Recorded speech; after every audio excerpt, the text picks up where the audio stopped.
জুলাই আগস্টে সংঘটিত মানবতা বিরোধী অপরাধের মামলায় সাবেক প্রধানমন্ত্রী শেখ হাসিনা ও সাবেক স্বরাষ্ট্রমন্ত্রী আসাদুজ্জামান খান কামাল সহ ৩ জনের বিরুদ্ধে সাংবাদিক মাহমুদুর রহমানের অবশিষ্ট সাক্ষ্য গ্রহণ হয়েছে আজ।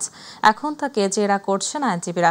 আন্তর্জাতিক অপরাধ ট্রাইব্যুনাল ১-এর চেয়ারম্যান বিচারপতি মোহাম্মদ গোলাম মুর্তজা মজুমদারের নেতৃত্বাধীন বিচারিক প্যানেলে এ সাক্ষ্য গ্রহণ শুরু হয়। এর আগে সোমবার বেলা ১১টা ২০ মিনিট থেকে বিকেল পর্যন্ত সাক্ষ্য গ্রহণ চলে। এরপর মামলায় সাক্ষ্য দিতে ট্রাইব্যুনালে হাজির হয়েছেন জাতীয় নাগরিক পার্টির আহ্বায়ক নাহিদ ইসলাম। এ মামলায় এখন পর্যন্ত মোট ৪৬ জনের সাক্ষ্য গ্রহণ রেকর্ড করেছে ট্রাইব্যুনাল।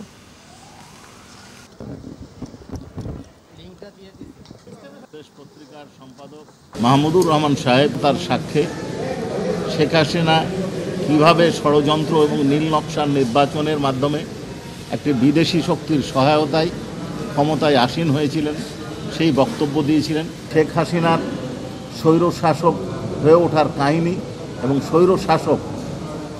স্বৈরশাসন বহাল রাখার যে প্রক্রিয়া তিনি অনুসরণ করেছিলেন তার আংশিক বর্ণনা তিনি দিয়েছিলেন। আজকে এই সরকারের পতনের বিষয়ে উনি আলোচনা করেছেন, আরও বিভিন্ন সূত্রের বর্ণনা দিয়ে বলেছেন ২০,০০০-এরও বেশি মানুষ অর্থাৎ আন্দোলনকারী এবং ছাত্র জনতা যে গুরুতরভাবে আহত হয়েছে এবং তার পরিণতি তাদের ফ্যামিলি ভোগ করছে, কষ্ট ভোগ করছে, সেই বর্ণনা দিয়েছে।